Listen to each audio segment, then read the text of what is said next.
that the blood that's flowing through your body is hitting the walls of the arteries, the vessels that carry blood away from your heart into the vital organs like your brain, your kidneys, even to your eyes. So every organ system requires blood flow. And what we're assessing with blood pressure is how strongly is that blood hitting the walls. And the way that we measure blood pressure typically is with a blood pressure cuff that goes around the upper arm. There are other devices out there, but the most standardized way of assessment is with a cuff around the upper arm. And what we are looking at are two numbers. One is the systolic number, the pressure of the blood against the arteries when the heart is squeezing and actively pushing blood into those vessels. And that's known as the systolic number. And then the other number that we care about is the diastolic number, or the pressure against those arteries when the heart is relaxed and not pumping forward. And both the systolic and diastolic blood pressure, as you can imagine, are impacted, by the various factors, like if there's any blockage or plaques in the heart, in the blood vessels, or if there's something that's causing the vessels to squeeze. And we'll talk about some of those things, but things like smoking can actually impact how constricted your blood vessels get, caffeine, certain medications, also the amount of volume of blood can impact your blood pressure. So we'll talk a little bit about things like salt in your diet, but salt can make you hold on to or retain a lot of fluid, and that can in turn increase your blood pressure. Sorry, I'm having technical difficulties with the slide. But again, the top number is known as your systolic blood pressure, and the bottom number is known as your diastolic blood pressure. And so when we look at those two numbers, we have different criteria for what we consider hypertension, or blood pressures that's high enough that we think there's going to be negative consequences for your health, and normal blood pressure. So I'm going to highlight the fact that there are different professional societies use different thresholds for diagnosing people with high blood pressure, hypertension, or not. The WHO really focuses on using a blood pressure a systolic blood pressure of 140 or higher as over more than one occasion as being consistent with hypertension, or greater than 90. And others below that is considered normal, although they do highlight that for patients with a history of cardiovascular disease, or things that make them at higher risk for cardiovascular disease like kidney disease, they should be talking to their provider about potentially starting medications or interventions for blood pressure, even at lower numbers. So just important to keep in mind that even with a normal blood pressure, depending on your medical conditions, you might need treatment for high blood pressure. Then in the United States, one of the main criteria that's used is from the Joint National Committee. It's a kind of an older guideline, but they similarly identify that patients who have blood pressures between 120 to 139 systolic, or diastolics in the 80 to 89 range, are at increased risk for complications like cardiovascular disease in their lifetime. And while they might not need treatment, these guidelines really indicate that people should pay attention and recognize that these patients have pre-hypertension. And then these guidelines really highlight that patients who have blood pressures of 160 or higher for the top number, or 110 or higher for the bottom number, are at particularly high risk of complications like stroke or heart attacks. And so they sort of talk about stage 1 and stage 2 hypertension. I share this in case you have a loved one or you carry a diagnosis of these two. That's what this is separating out. And then more recently, the American College of Cardiology and the American Heart Association actually encouraged providers to use an even lower cutoff to say that people have hypertension. So according to those two societies and 11 others that signed along on with them, using if you have a blood pressure of 130 or higher for the top number, or 80 or higher for the bottom number, then you qualify for hypertension according to these newer guidelines. One thing I want to emphasize is this is not just based on one reading. Typically, most of these guidelines require that you have readings in this range for 2 or more visits. But this was a very much like a paradigm shift. And one of the things that's very notable about suggesting that we change these guidelines is it's really going to impact the number of people who are going to have the diagnosis of chronic hypertension in the United States. So it's estimated that about a third of Americans have hypertension based on kind of these more traditional guidelines of 140 or over 90 or higher. But if you include those with this kind of lower range stage 1 hypertension, you're going to have about 15% more people having the diagnosis. So there's been some criticism that everyone's going to have hypertension if we use a lower threshold. But I think that we do know that people in this sort of category here are at higher risk of complications, and it's important to watch them more closely. One thing I did want to mention is that while the majority of patients with chronic hypertension have what we call essential hypertension, like it's something just uniquely affecting their blood pressure, about 5 to 10% of individuals will have secondary hypertension, that their blood pressures are actually due to some other underlying condition that needs to be addressed. And so I think it's important if you or a loved one sort of have any of these indications for getting further workup for your hypertension, that you advocate for it. So if you're young, like less than 30 with hypertension, that's a little unusual. And so it's good for your provider to be thorough and make sure that there's nothing else contributing. If you have very significant, very elevated blood pressure that is not responding to, you're requiring 3 or more blood pressure medications. If you have any signs of sort of end organ damage, particularly if you're young, if you have any concerns for sleep apnea, that's a condition where you have problems with air going into the lungs while you're sleeping, and that's often because of like tissue and near the airway. And so things that can suggest that you might have sleep apnea would be like snoring, waking up often at night, having excessive sleepiness during the daytime. It's worthwhile to talk to your provider about whether you should have a sleep study. And then there are certain lab values, things that you would have to go to your provider to sort of better assess for, but just want to highlight that there can be things, underlying things that contribute to hypertension. Now, why do we care about hypertension in pregnancy? I think one of the things is, it affects as women, it affects our health. As I mentioned before, these blood vessels are all over your body. So when the pressure is too high, particularly in sensitive organs like your eyes or your kidneys, there can be end organ damage from the excessive pressure, including the blood vessels in your brain being at increased risk for a stroke, particularly a hemorrhagic stroke, one where you bleed into the brain because those blood vessels get too much pressure and it's too much for them to move forward. And then also increased risk of other complications that can increase your risk for death, unfortunately. And early hypertension is one of the leading causes of early or premature death. Specifically with regards to pregnancy, we know that patients who have uncontrolled hypertension are at increased risk for miscarriages. We also know that they're increased risk for conditions called preeclampsia and eclampsia, which we'll talk a little bit more in detail about later. There's also increased risk of the placenta, the organ that helps support the pregnancy, separating early, and that's called a placental abruption, and also increased risk of needing things like C-sections. And for the baby, there's also increased risk of anomalies, meaning birth defects, for patients who have hypertension that's not well controlled, or if they're on medications for their hypertension that are not appropriate for use in pregnancy. Also problems with the growth of the baby, increased risk of the baby being born preterm, which is defined as less than 37 weeks, and also increased risk of either stillbirth or early death. If again, not well controlled. There is so much that we can do to help minimize these risks.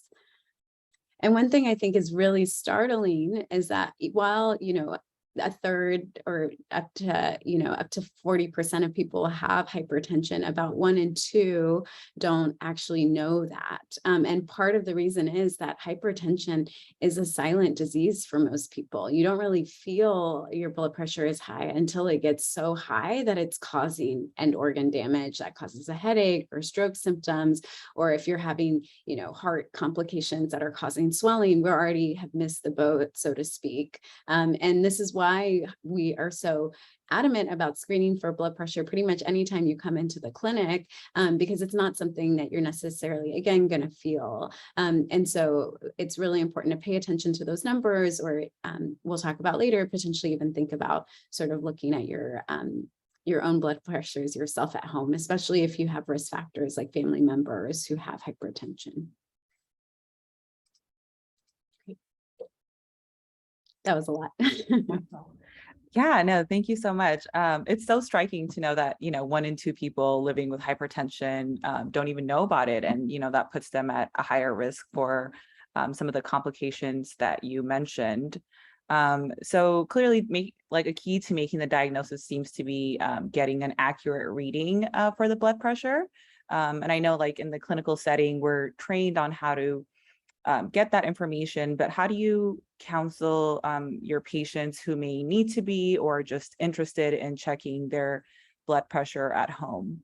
Yeah, so I think that well, we're not yet sort of recommending that every single person go out and buy a blood pressure cuff. I think that fortunately they are more affordable now. And so it is something that I think is accessible. I'm going to share my screen again just to highlight some important things to keep in mind if you get a blood pressure cuff. So one thing I mentioned is that typically, when we're making the diagnosis of hypertension, we're using an upper arm cuff. There are wrist cuffs on the market that can be more affordable, easier to use, but generally, when I'm talking to patients, I'll advise that they get an upper arm cuff unless there's some reason that they can't do that. Like some patients have had prior procedures that would make it sort of inappropriate to check their blood pressure there.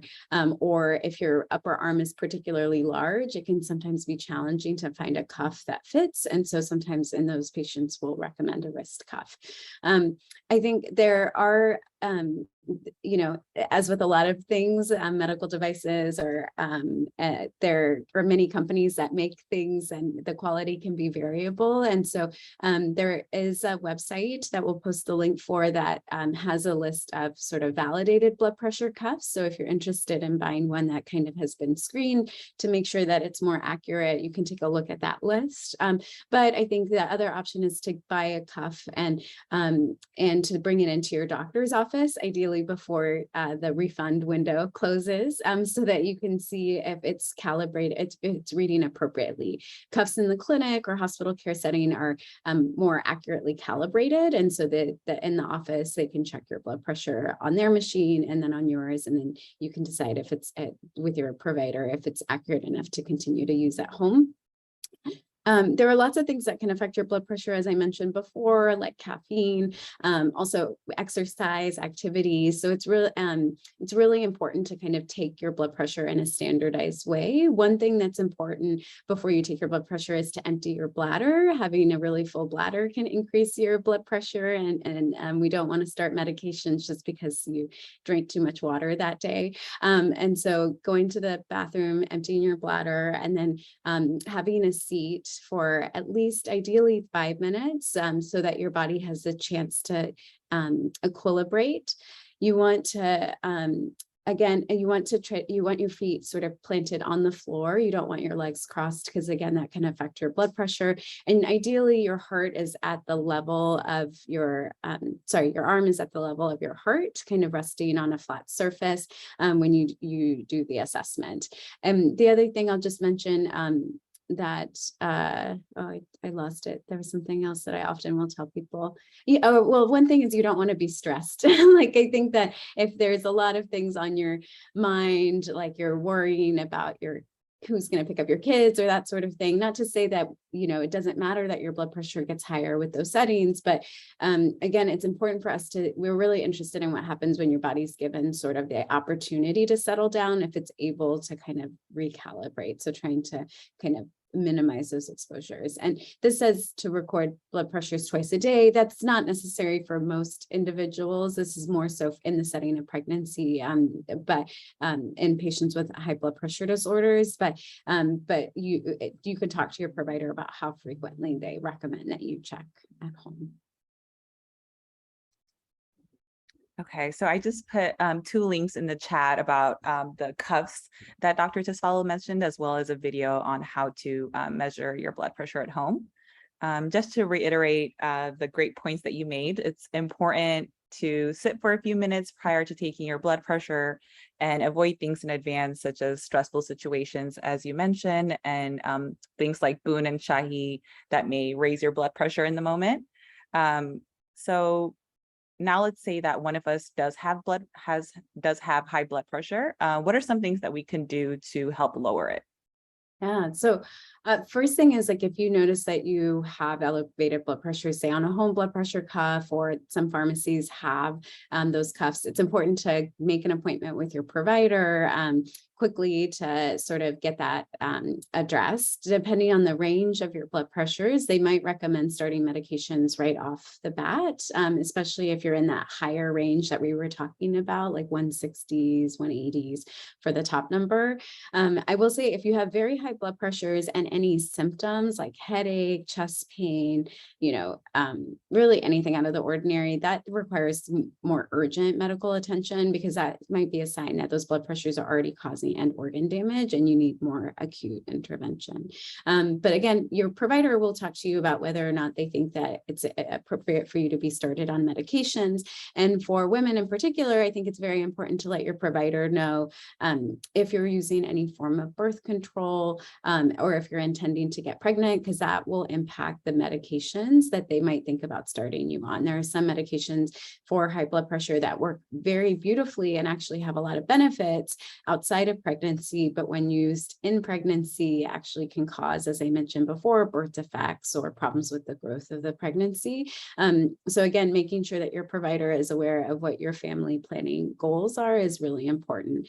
And then there are things that you can do that don't require medication. I'll again share my screen to highlight a few sort of strategies or things to keep in mind.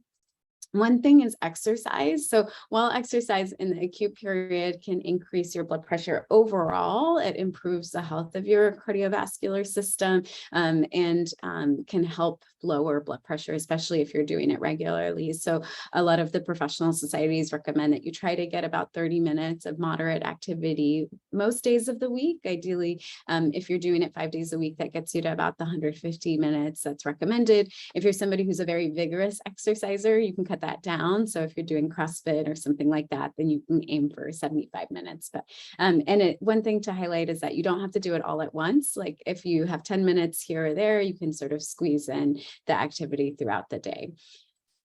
The other thing that's really important is our diet. And one of the things that we really sort of harp on with regards to blood pressure is salt intake. So the recommendation is to have just about approximately what is 1 teaspoon of salt a day, which is very little. And a lot of foods, processed foods and food that you get from restaurants and things like that already have a lot of salt, because salt makes things taste good, but it also makes your body hold on to more fluid. And like we had talked about before, having a lot of fluid in your blood vessels increases the pressure in those blood vessels. And so that can be harmful. So trying to limit salt in your diet is very important. Also saturated fats and cholesterol, as we were talking about before, those are things, or the plaques or things in the blood vessels that can impact blood flow, also can impact blood pressure. And so those are things that we want to try to limit in your diet.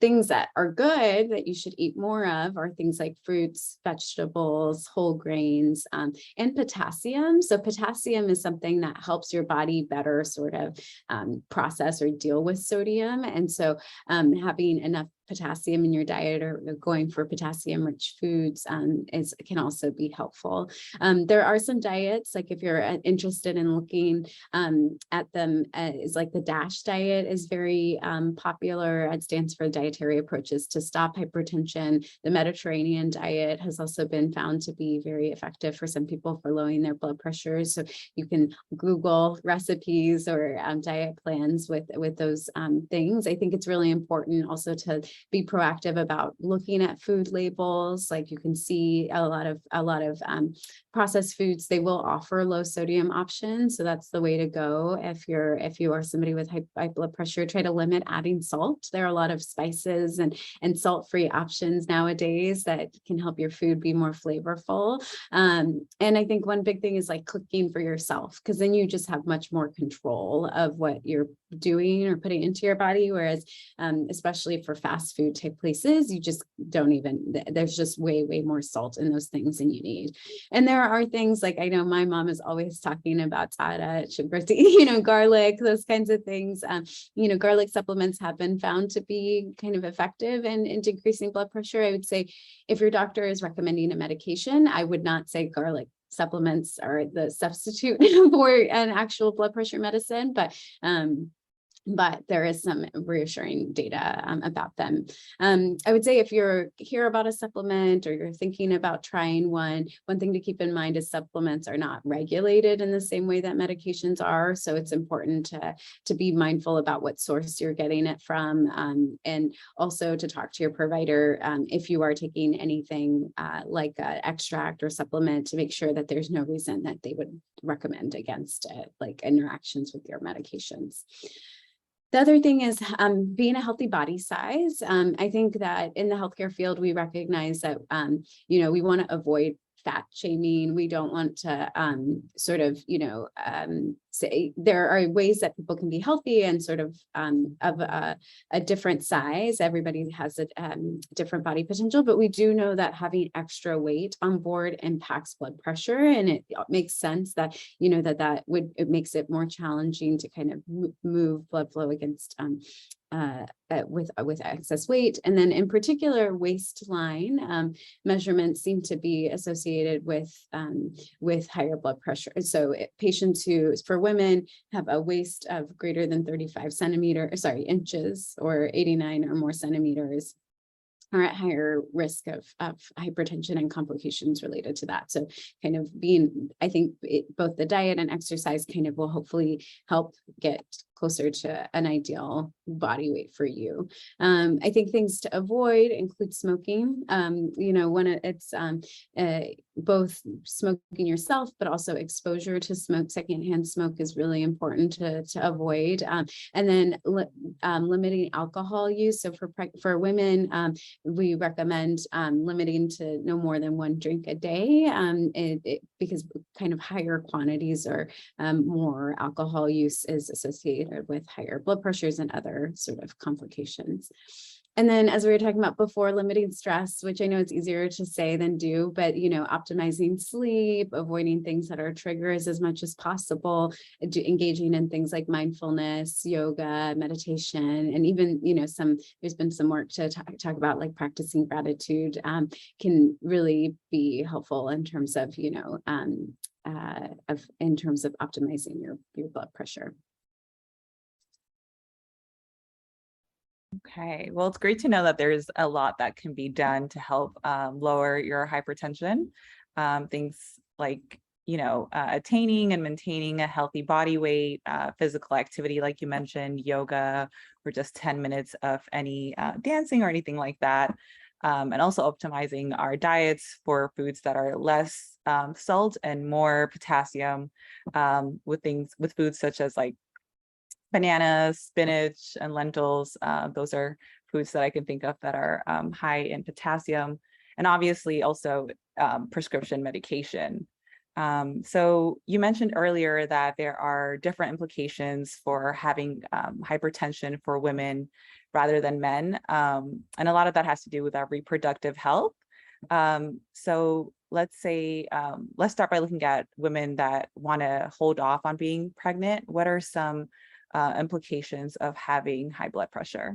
Yeah. So first I'll say one of the things that when we look at like hypertension rates between men and women is that while rates are maybe more comparable, or maybe in fact women actually have higher rates of hypertension overall, we're less likely to have hypertension in our reproductive age. So that's good. It's usually after age 65 that we see that more women than men will have hypertension. But like we had talked about, I think it's really important to, if you know that now's not the right time for you to become pregnant, to talk with your provider about it, and they can help make you aware or help you access different ways that we could support you in not getting pregnant. And I'll show a slide that is from reproductiveaccess.org, and we'll include links to their handouts around contraception. They have really great information about each of these different birth control methods, but also information about medical issues that could impact whether or not it's appropriate to start you on different birth control methods. So specifically, so you can see there are many different options out there for preventing pregnancy, and some of them have hormones in them, specifically estrogen and progesterone. And estrogen is a hormone that can actually increase blood pressure, and when given to patients who already have hypertension, can increase their risk of complications. And so for patients who have hypertension, particularly if it's not well controlled, we encourage that you try to think about, or if you're open to it, using methods that don't contain estrogen. If your hypertension is well controlled, then it's much more safe. Your risk of complications is similar to the baseline population, but especially in patients who are uncontrolled, we would ask that you avoid things like the birth control pills, which most of which have estrogen in them, and with the exception of the mini pill, which is a progesterone only pill that is available on the market. And some people really prefer to take pills rather than these other ways. I think the one thing I always make patients really aware of is part of the reason that we use estrogen is in most birth control pills is because it makes the medication more stable and more effective. If you're on the progesterone only pill, you really have to take it the same time every single day. If you're off by more than 3 hours in your dose, you really have to use a backup method for about 48 hours, because that sort of time gap can make the medicine less effective. I think the other form of birth control that has estrogen in it is the patch. And then also the ring has the ring that gets placed vaginally also has estrogen in it. So again, if you have hypertension that's not well controlled, or if you have hypertension and want to avoid anything that might impact your blood pressure, then thinking about other methods is appropriate. And for those particularly who have very, very high blood pressures, we also even are cautious about giving them progesterone. Not that we won't do it, but things like the Depo-Provera, which is the progesterone shot, is a large amount of hormone, and that in patients who are not well controlled, we worry about potentially increasing risk, and we'll generally talk to them about other methods that are that have less of a chance of impacting their health. Okay, so I put in the chat a few links about contraception options that Dr. Tesfalo mentioned. So the key takeaway for hypertension, especially if it's not well controlled, is to be cautious about taking estrogen containing birth control forms. Fortunately, there are a lot of different options, as Dr. Tesfalo mentioned, so I would encourage you all to speak with your providers about those options. So now switching shifts to those that may be desiring to get pregnant, what's important to know about having hypertension going into pregnancy? Yeah, that's a great question. So I think one thing is, if you do have hypertension and you're thinking about becoming pregnant, is meeting with your primary care provider and making sure that you've had all the appropriate screening and management considerations for hypertension. So as we talked about, high blood pressure can affect organs like your kidneys, your eyes. And so making sure that you're up to date on that screening and are aware of any kidney injury or any other organ dysfunction that you might have is really important, because that's going to change kind of the risk and management of you in pregnancy. Oftentimes we'll also ask or consider getting things like EKGs as like a way, that's a test where we place stickers on your chest and look at the heart rhythm as a way to understand if maybe the heart muscle might be affected by hypertension, which again might impact, whether we have you see cardiology or other people during pregnancy.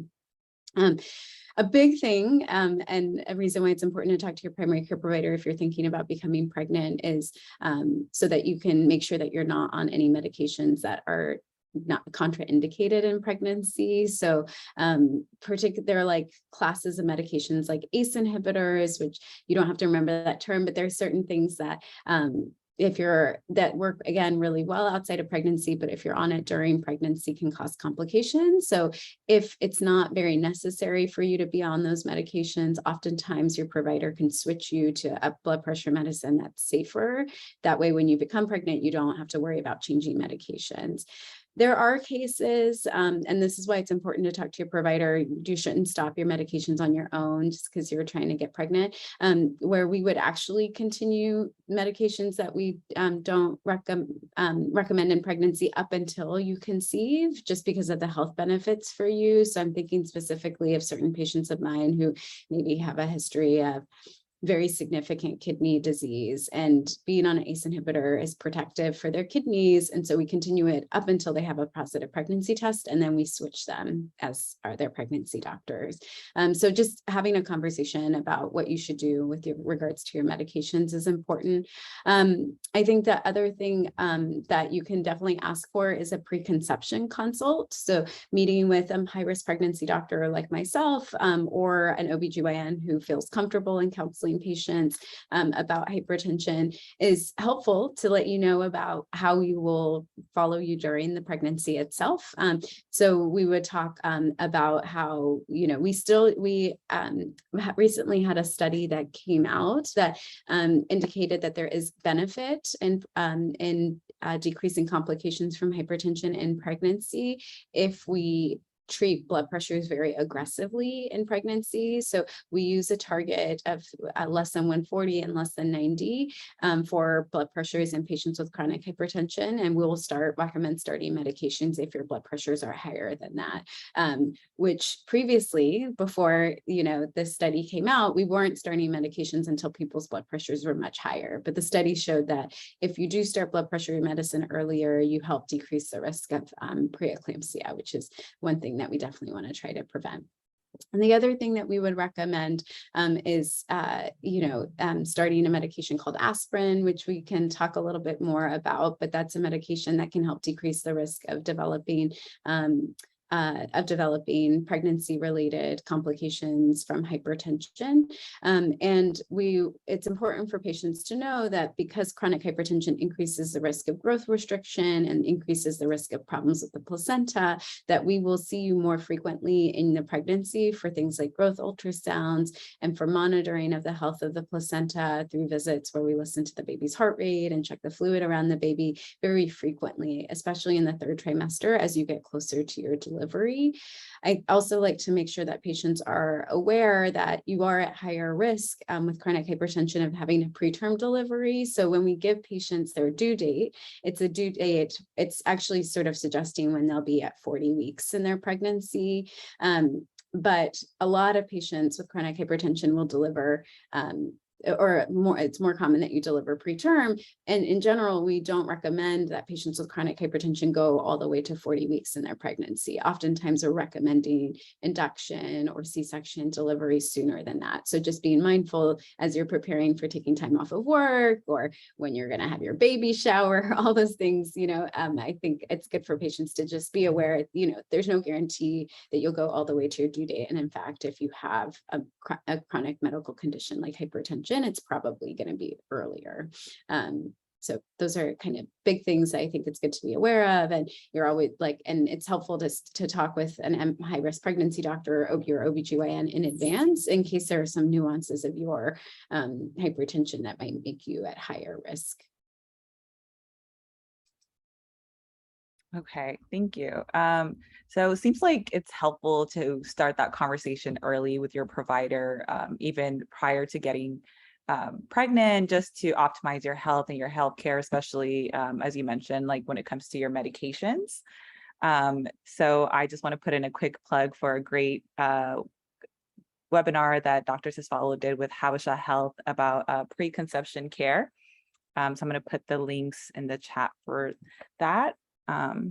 Yeah, and I'll just highlight, today we're not talking in a lot of detail about preparing for pregnancy, but there are things like being on a prenatal vitamin 1 to 3 months before you actually start trying, and other things to think about that we address in that webinar. So you're welcome to listen to it in case you're at that point in your life where you want to start building out your family. Okay, so now I know that, for my studies that it's possible to develop hypertension for the first time during pregnancy, even if you don't have a prior history of having hypertension. Can you talk more about how it's possible to develop hypertension for the first time during pregnancy? Yeah, so I'll share my screen in a little bit, but one of the things that is true in pregnancy is it's a big demand on your body. Your body it's kind of like a big stress test for all of your organ systems. And so it's possible to develop conditions like hypertension, diabetes specific to pregnancy, and other complications that, if they happen in pregnancy, suggest that you're probably at higher risk of developing them later down in your life. So one thing to keep in mind is that anything that manifests itself in pregnancy might be a sign or an indication that you are at higher risk of having that condition outside of pregnancy in the future. But the organ that helps support the pregnancy is the placenta. It's connected to the baby via the umbilical cord, and it's right next to the uterus. And there's a lot of blood supply at that interface, or there's a lot of vascular changes that happen in the uterus to help sustain the pregnancy. And when there's complications with how those changes happen in the wall of the muscle of the uterus, it can have sort of systemic impact. So it can cause release of factors in the bloodstream that then cause the rest of the mom's blood vessels to then tighten, or it can cause problems with how fluid is maintained in the blood vessel system. And that is how we conceptualize that pregnancy can cause high blood pressure issues when individuals are pregnant. I'm going to share my screen just to talk a little bit more in detail about sort of the diagnoses that we worry about. So chronic hypertension, as we talked about, we can diagnose it outside of pregnancy, but prior to 20 weeks in the pregnancy, the placenta is quite small, and it's not likely that it's causing very significant vascular changes in the patient. And so if patients have higher blood pressures less than 20 weeks in the pregnancy, we assume that those are more likely reflective of what their blood pressures were even prior to pregnancy. And so there are many times that we are diagnosing chronic hypertension in the first and early second trimester. And that's in part because, if we remember back, 1 in 2 people who have hypertension don't know it. And a lot of patients are not always accessing care prior to becoming pregnant. Like maybe they're healthy, they feel fine, and it's only when they come in because they have a positive pregnancy test that they have their blood pressure checked and we diagnose it. So again, if you're having high blood pressures in pregnancy prior than 20 weeks, your provider is probably going to talk to you about the fact that you likely have underlying chronic hypertension. Gestational hypertension, or high blood pressure, is only after 20 weeks, is exactly what it sounds like. High blood pressures alone is specific to the pregnancy. It's when those high blood pressures are associated with signs of organ dysfunction that we diagnose patients with something called preeclampsia. So the organs that are most commonly affected by preeclampsia include the brain, the eyes, the kidneys, the liver, and then there are certain blood cells that are impacted. The way that we sort of can pick up if there's brain dysfunction is based on primarily on symptoms. So headaches that don't go away with hydration or Tylenol are very worrisome and could be suggestive of preeclampsia. Typically, we'll also try other medications to help with headaches. But if they don't go away with that, or if you have certain head imaging that is consistent with high blood pressure, then that would rule you in for preeclampsia. For the eyes, typically, again, symptoms like spots in your vision or blurry vision. For liver dysfunction, patients can have pain in the upper part of their abdomen. They can have nausea, vomiting, very tender in the middle part of their stomach as well. And then in your blood work, we can see signs of liver dysfunction. So sometimes patients feel fine, but we can actually see that their liver is being injured based on their blood work.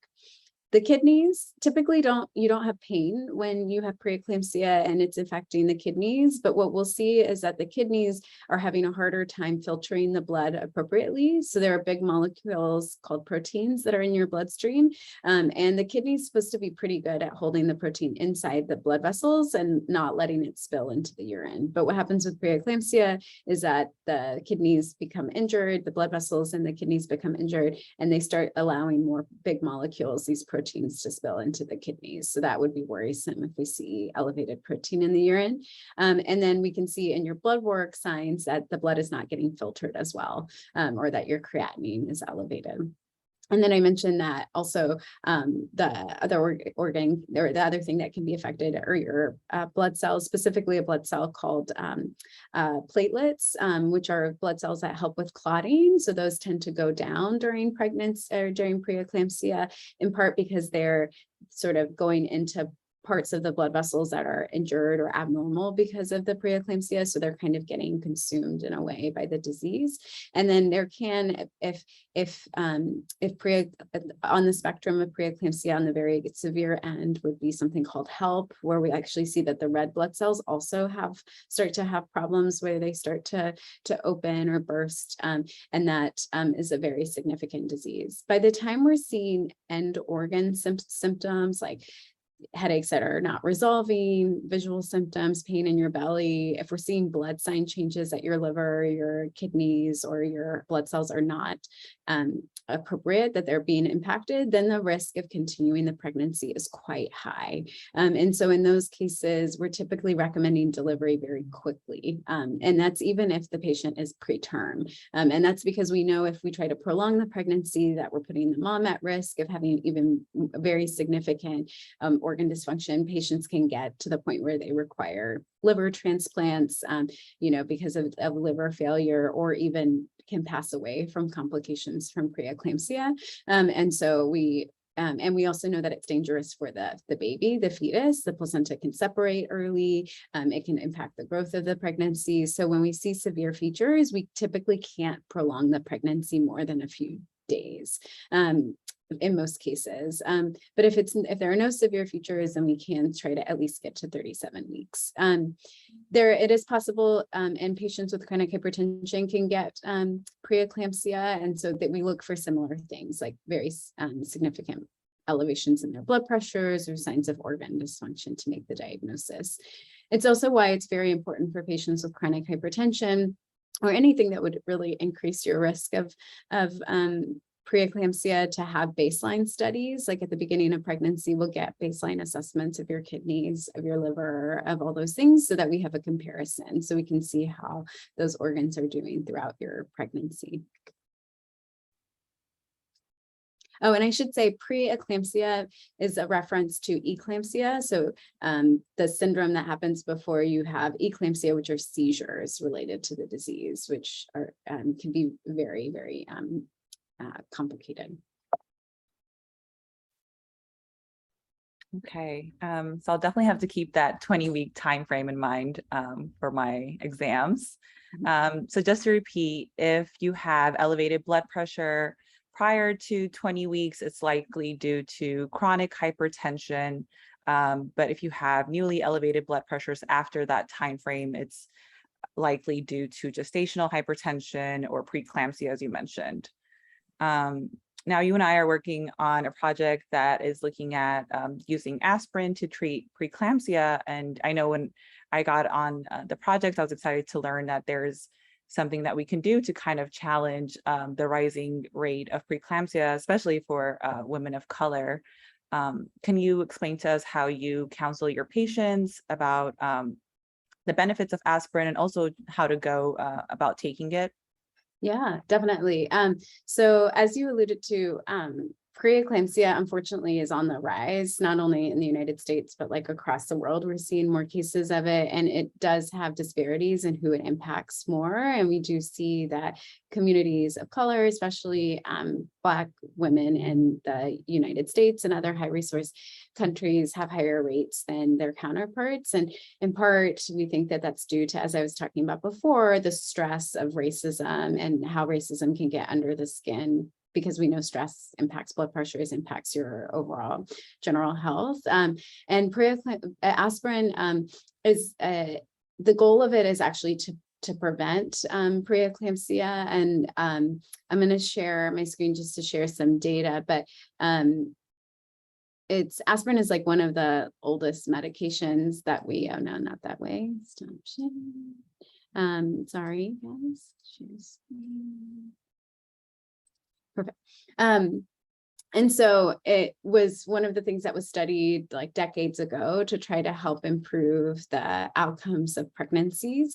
And there was a big review of many different studies that had randomized patients to either aspirin or not getting aspirin during pregnancy to see what impact that would have. And what they found when they put all these studies together is that aspirin helped lower the risk of preeclampsia, significantly helped lower the risk of babies being smaller than the 10th percentile at the time of birth. So that's something known as small for gestational age. It lowered the risk of preterm birth, lowered the risk of stillbirth and early neonatal deaths. And one thing that the study had noted is that aspirin is a blood thinning medic. It kind of thins your blood a little bit. So there might be a little bit more blood loss at the time of delivery, although this study did use a lower threshold for diagnosing hemorrhage and than what we use currently. So in this study, they had used a definition of 500 milliliters or half a liter as postpartum hemorrhage, whereas now we've moved towards saying, most patients can tolerate 500 milliliters without incident. So we use a cutoff of 1,000. And studies haven't suggested that aspirin significantly increases the risk of having bleeding more than a liter with pregnancy. So in the United States, we have something called the U.S. Preventative Services Task Force. They're an organization that kind of reviews evidence for interventions that are meant to protect or prevent diseases in the American population. And so they review evidence and make recommendations for how providers in the U.S. should offer screening or prevention therapies. And for aspirin, they recommend that we review patients' risk factors for preeclampsia and that we recommend or offer aspirin depending on whether patients have at least one high risk factor or multiple moderate risk factors. So this list here sort of highlights factors that in the high risk column that like definitely we should be recommending aspirin to. And that includes patients who've had preeclampsia before, those who have hypertension, but also other conditions like having diabetes, carrying twins or triplets or more, having kidney disease or autoimmune diseases. Those things would increase your risk of preeclampsia quite highly. And so everyone who has one or more of these are recommended to be, or should be recommended low dose aspirin. And then there are some factors that increase your risk somewhat, but not as significantly as the ones in the upper column. And that include being a first-time mom, include having a BMI or body mass index that's elevated, having a mom or a sister who had preeclampsia in their pregnancy, and then include things like being older or again, experiencing sort of stress from racism or from certain income things. And so they recommend that if you have two or more of any of these moderate risk factors that you be recommended aspirin. If you have one, then you can consider it. And the way that we, when I say low dose aspirin, we're talking about 81 to 162 milligrams. And the Professional Society guidelines currently recommend 81 milligrams or one baby aspirin at night, starting at 12 weeks in the pregnancy and continuing, sorry, I'll stop my, you can continue it all the way until delivery, although many patients and providers will stop it at 36 to 37 weeks, just in case that risk of bleeding is really there. I think that there's some debate about how significant that risk is. We generally recommend that you take it at night because there's some data to suggest that it's more effective in its mechanism, sort of how it impacts your body. When you take it in the evening, it has more of a benefit than if it's taken in the morning. And the one thing that more recently we've been starting to do is, while professional society guidelines recommend 1 baby aspirin at night, many of us, especially providers like me who see very high risk patients, are recommending 2 baby aspirin per night, because there have been some studies that suggest that taking more than 100 milligrams is more beneficial for patients. We're still doing studies to try to confirm that higher doses are better, but because it's a very safe medication in pregnancy, and because preeclampsia is so unsafe, many of us feel like the benefits of doing the higher dose are there for patients who are at very high risk. So at least 1 baby aspirin at night, starting at 12 weeks and going into the 3rd trimester, significantly decrease the risk of preeclampsia in higher risk patients. Okay, so just to recap, a baby aspirin at night might help you keep preeclampsia away. So I encourage you all to talk with your prenatal providers about it. So before we open it up to questions from the audience, I just want to tackle general recommendations for pregnancy care if one has chronic or gestational hypertension. Yeah. So, and we talked a little bit about some of these things, but one would be if you're early enough in the pregnancy to take aspirin to prevent developing preeclampsia. Another is definitely having a home blood pressure cuff and being able to monitor your blood pressures at home. And the figure I showed of how to take your blood pressure is from the Preeclampsia Foundation's cuff kit. And they have a really great log that actually highlights what blood pressure range you should call or reach out to your clinic about, and what numbers you should actually just go straight into the hospital for. So for patients who are pregnant, I really like it because it's colorful and it's like red for, go into the hospital range, and then yellow. So it's very clear what you should be doing. As I mentioned, hypertension, whether it's from before pregnancy or is pregnancy related, can impact the growth of the pregnancy. So we will be doing regular growth ultrasounds that let us measure the size of the baby. And if we see any signs that the baby is not growing well, then we will offer different interventions based on that.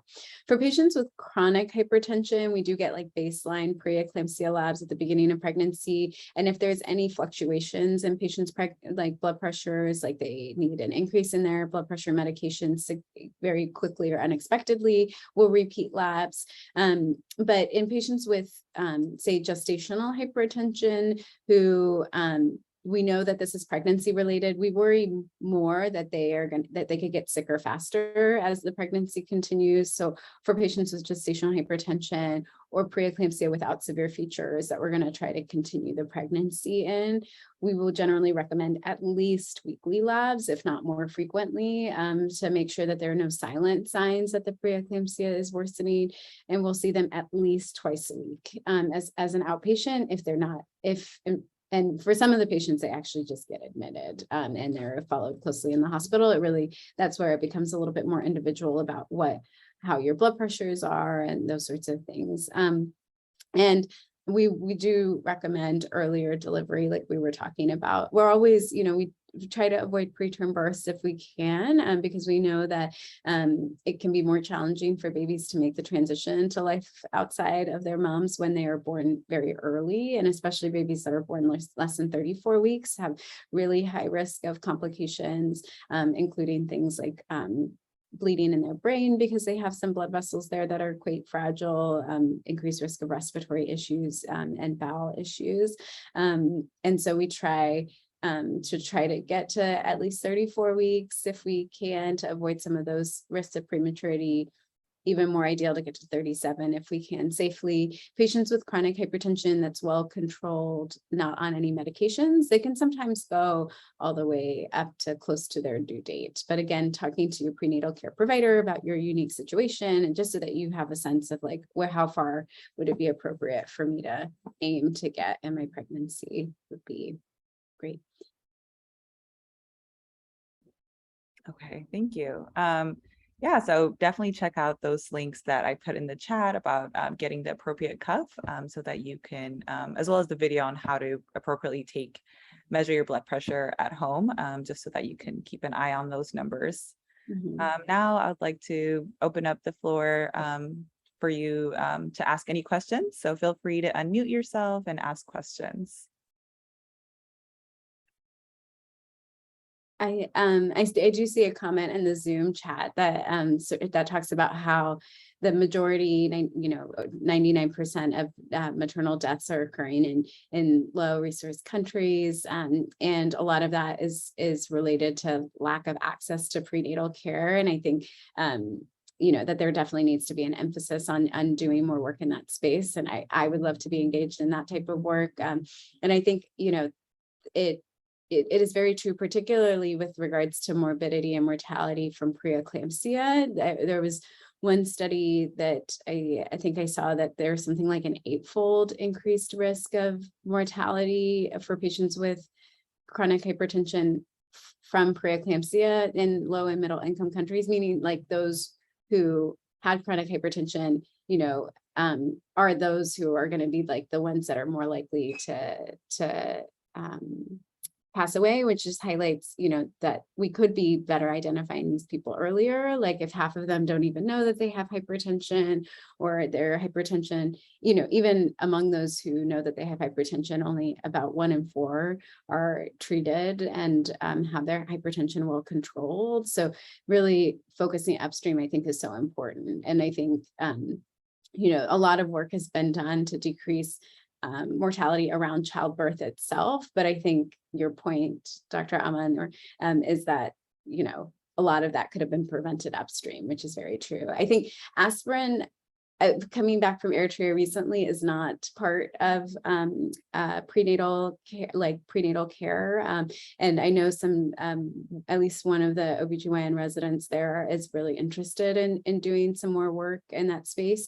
Most of the studies looking at aspirin to decrease the risk of preeclampsia have been done in higher resource settings like the United States and European countries, but there was one big study done called the aspirin study in low and middle income countries, including like Kenya, I want to say Brazil, I can probably confirm that, but they used aspirin. They randomized low risk patients to either aspirin or not aspirin, and found that those who got aspirin had lower rates of preterm birth, lower rates of preterm preeclampsia. And so hopefully seeing more studies like that in similar settings will give people the reassurance that it's a very safe thing to offer patients and could potentially be incorporated in prenatal care, similar to folic acid supplementation.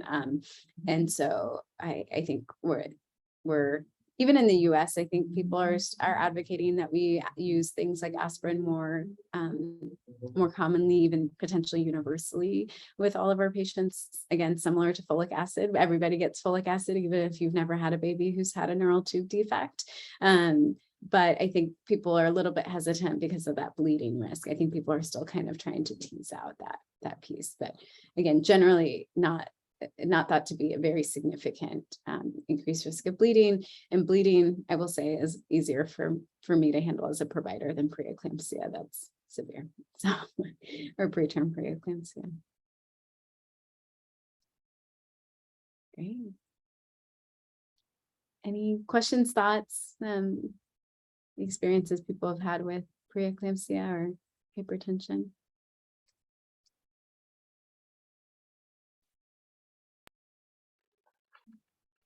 Great. Yeah. Well, go ahead. Sorry, you go ahead first and I will ask my question.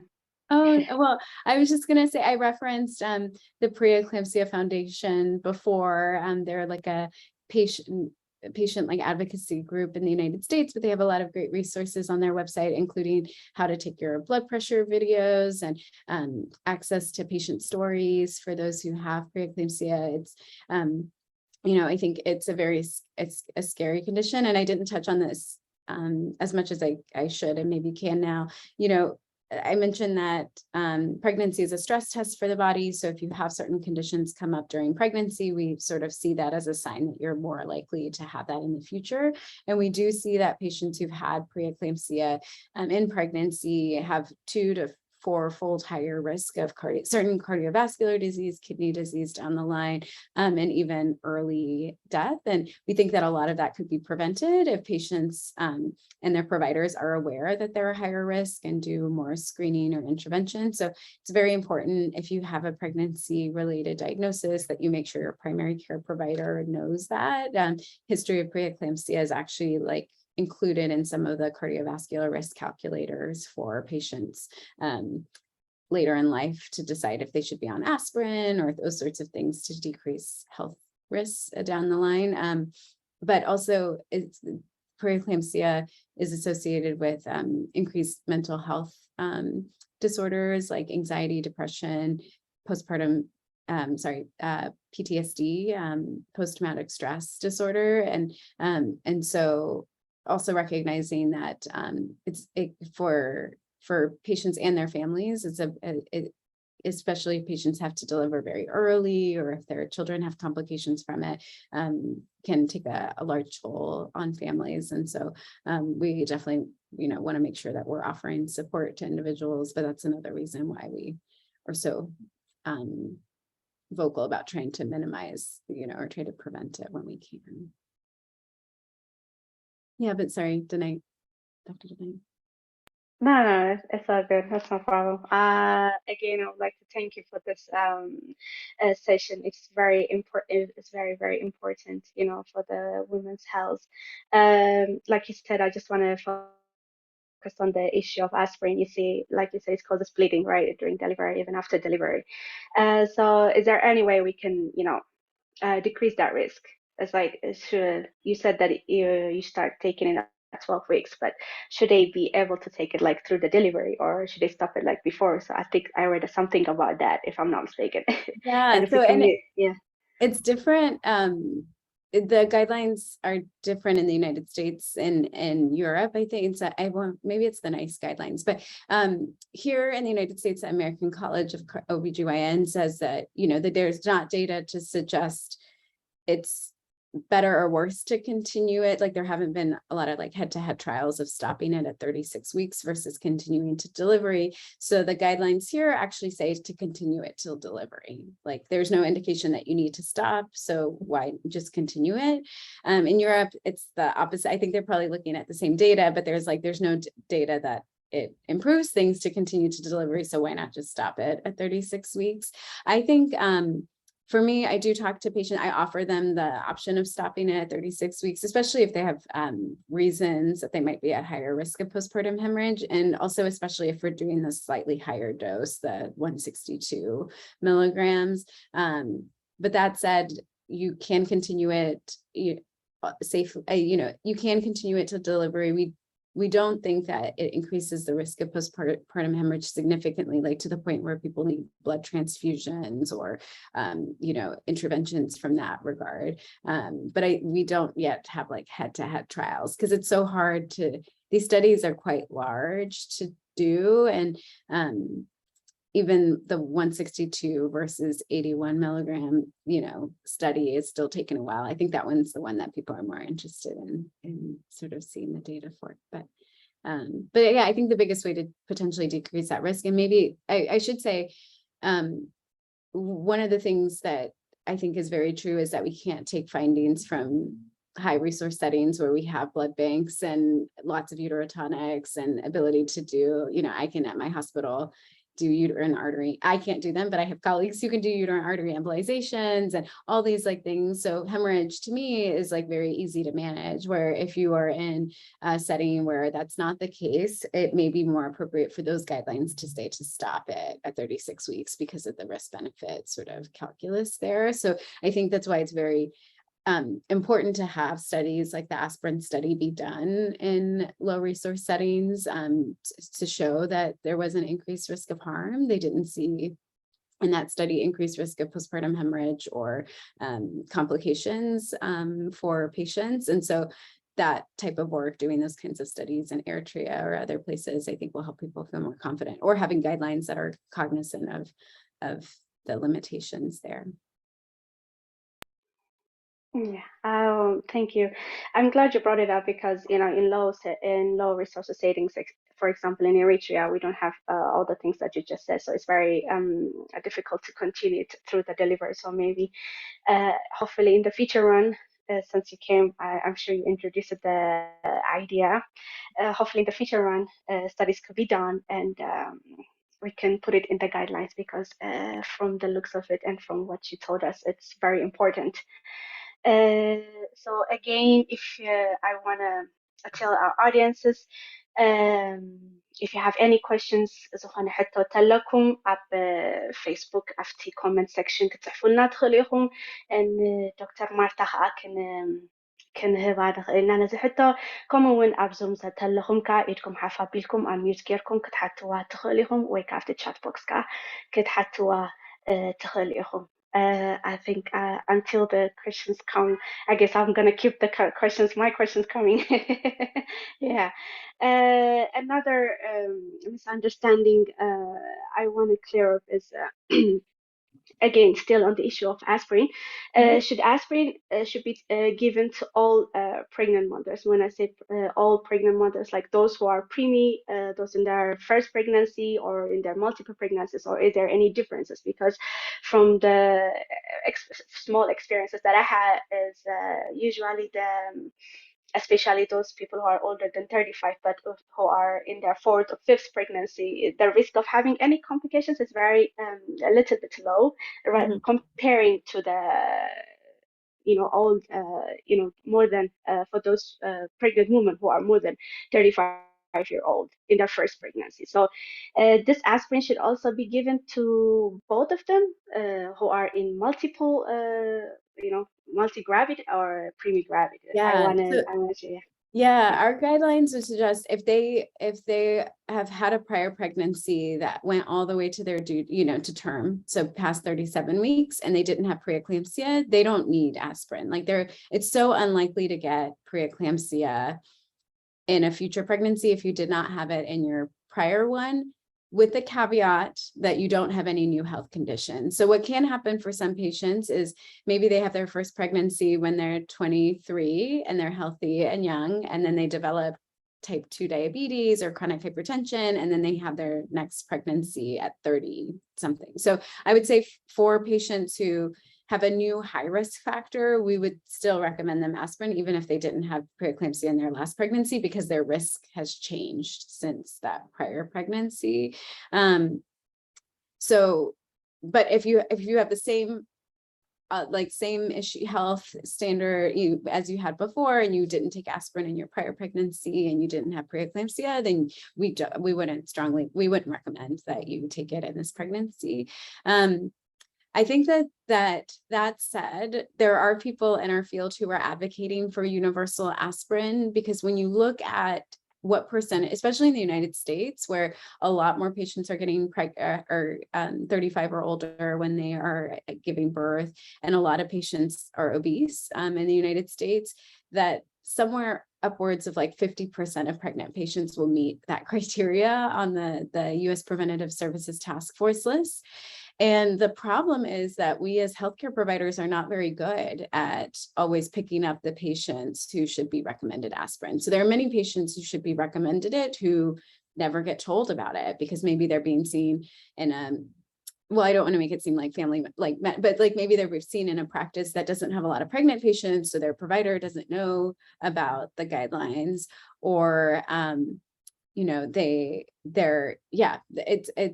we're not as good at picking it up when we have to screen people for all these risk factors. And it can be easier for us to implement things if we implement them across all patients, because then it would be easier when you have your new pregnancy visit, everybody has a conversation about aspirin, as you have a conversation about your prenatal vitamins, and if you're interested, you get the prescription that day rather than having to sort of go through a checklist. And that's where we end up missing people. And so there are people who advocate that we should be doing it universally, because then we will do a better job catching the high risk people, and even the low risk people. They do have some benefit. It's just not as big as for the higher risk people. So I think that there are people who are arguing that, but I think I will say the counter argument is that we don't want to over medicalize pregnant. You know, like I think a lot of people are hesitant to take medications in pregnancy, and you know, if they don't really strongly need something, then their preference is not to take like an extra medicine just because it might, you know, lower their risk by 0.5% or 1%, you know. And so I think yeah, it's challenging. I guess my 2 cents is like I don't think we're that close to giving every single patient aspirin, but I wish, my hope is that every single patient goes through a screen for aspirin, so that every time a patient comes to establish prenatal care, that every clinic have something in place where they ask patients those, if they have those criteria, and if they do meet any of the criteria, that they get offered it that visit, that we don't miss anyone who could be offered it. I think what's good, the other thing that's going to be hard is if we start giving it to all first-time moms, and then they don't have preeclampsia, do they have to take it their next pregnant? Then we're going to end up having to give it universally. So I think it depends on how good we do with the criteria, but it's interesting. I think aspirin is, yeah, it's so cheap, and it's available in Eritrea. That's the other thing too. It's like, it's on formulary, it's free already. And so, you know, it's not, it has a lot of potential benefit if people are open to it. Yeah. Thank you very much for answering that. I don't know. I don't think I am not seeing any questions so far. No, it means that Rahua and I were very clear. Yeah, you were really clear. Don't worry. You were really clear. I was just gonna say, you know, if people have questions or concerns for me after the presentation, always happy to have people reach out. I'm not always the best with Facebook Messenger, but you can find me on there, or if you just search my name in UCSF, that my email is also available freely online. So thank you, Dr. Marta and Rahwa, for your time, for your knowledge to share. Regarding the questions, we will put it on YouTube, and sometimes we get follow-up comments and questions on the YouTube. So yeah, all of us should be vigilant to the questions and forward it to Dr. Marta, or Dr. Marta. The YouTube will be on our website, so if you have time, we can check it. Perfect. Yeah, happy to reply. Yeah. This is great. All right. Yeah. So how was your trip to Eritrea? Good. It was